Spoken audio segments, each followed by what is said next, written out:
കേരളത്തിന്റെ രാഷ്ട്രീയ ഭാവി നിർണയിക്കുന്ന സുപ്രധാന ജനവിധിയിലേക്ക് നാട് നാളെ ഉണരുകയാണ്. ആവേശവും ആരോപണങ്ങളും ഒരുപോലെ നിറഞ്ഞ പ്രചാരണ ചൂടിൽ നിന്നും വോട്ടർമാർ നാളെ പോളിംഗ് ബൂത്തുകളിലേക്ക് നീങ്ങും. മുൻവർഷങ്ങളെ അപേക്ഷിച്ച് പ്രചാരണത്തിന് ലഭിച്ച സമയം പരിമിതമായിരുന്നെങ്കിലും ആവേശം കൊണ്ടും വിവാദങ്ങൾ കൊണ്ടും ഇക്കുറി പോരാട്ടം തീപ്പാറി. സമയക്കുറവ് മുന്നണികൾക്ക് വെല്ലുവിളിയായെങ്കിലും രാഷ്ട്രീയ ആരോപണങ്ങൾക്കും പ്രത്യാരോപണങ്ങൾക്കും ഒട്ടും കുറവുണ്ടായില്ല.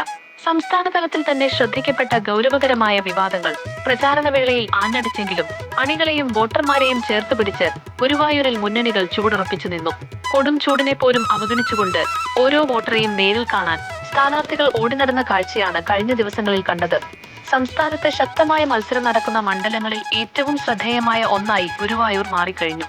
രാഷ്ട്രീയ കേരളവും മാധ്യമങ്ങളും ഒരേപോലെ ഉറ്റുനോക്കുന്ന പോരാട്ടമാണ് ഇവിടെ നടക്കുന്നത്.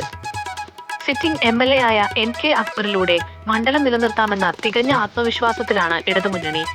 വികസന തുടർച്ചയും ജനകീയതയും തങ്ങൾക്ക് വോട്ടായി മാറുമെന്ന് അവർ കരുതുന്നു. കാൽനൂറ്റാണ്ടിന് ശേഷം മണ്ഡലം തിരിച്ചുപിടിക്കാനാണ് കോൺഗ്രസ് നേതൃത്വത്തിലുള്ള UDF ലക്ഷ്യമിടുന്നത്.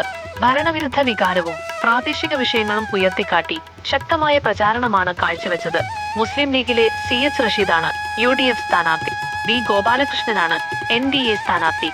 വിദ്വേഷ പരാമർശങ്ങളിലൂടെ കളം നിറഞ്ഞു നിൽക്കുകയാണ് ഗോപാലകൃഷ്ണൻ.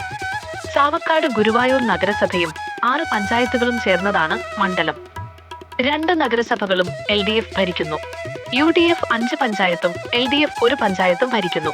മാറ്റത്തിന്റെ കാറ്റുവീശുമോ അതോ ഇടതുകോട്ട ഭദ്രമായിരിക്കുമോ എന്നറിയാൻ നാളത്തെ വോട്ടെടുപ്പും തുടർന്നുള്ള ഫലപ്രഖ്യാപനവും വരെ കാത്തിരിക്കണം.